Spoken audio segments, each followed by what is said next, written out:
Thousands of homeowners across the state stuck in 40-year listing contracts could have to wait for relief. A South Florida realty company filed an appeal in a case that the Attorney General is pursuing. 10 Investigates Emerald Morrow walks us through what's next in the case that many in our area need the state to win. They say that stress is an instigator of cancer, and I think that's why I got it twice. Right alongside her husband. And for Cheryl Taylor Clements of Pinellas County, it sometimes seemed too much to bear. Yes, and when we both came down with cancer again, we took turns. They needed money for treatment and tried tapping into their home equity. We were declined. We found out later it was because of this lien on the house. And we were very sick about it and had to find other ways to take care of my husband and his cancer. Clements had signed a contract with MV Realty. She says the South Florida company gave her and her husband about $500. And in return, they signed an agreement to let them be their realtor if they ever wanted to sell their home. I found out that there was a 40-year lien. More recently, I didn't know that it was 40 years. For nearly 2 years, 10 Investigates has been sharing stories of people who've signed these contracts, also known as homeowner benefit agreements. And like Clements, not realizing they last 40 years. And also that records of these agreements are recorded with the courts in ways the Attorney General's office says act like liens. The Attorney General sued MV Realty 2 years ago. Clements was set to testify in the case, but the trial, supposed to happen this year, was canceled, and the judge ruled against MV Realty in September, saying the agreements are, quote, unconscionable and thereby unenforceable. The Attorney General's office says there are more than 9,000 people impacted across Florida.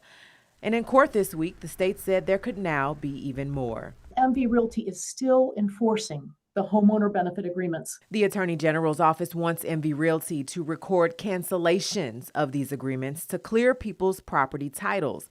But with MV Realty's recent bankruptcy filing and an appeal filed within the last few weeks, we're concerned that MV Realty might not have the assets to be able to record notices of termination, which is one of the key things that we want in our injunction. MV Realty has filed court documents asking the judge to reconsider that initial order. We think it would be obviously premature for the court to act in any way until a hearing and determination on that motion for reconsideration is made.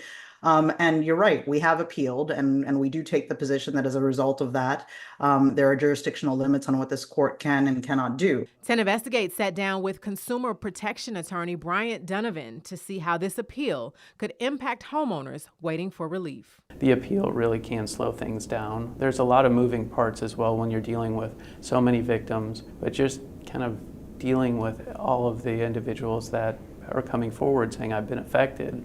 That alone, when it comes to figuring out what damages are, it's anyone's best guess to figure out how complete that can be. Other states have also sued MV Realty. California's Attorney General secured a preliminary injunction requiring the company to remove what it calls illegal liens.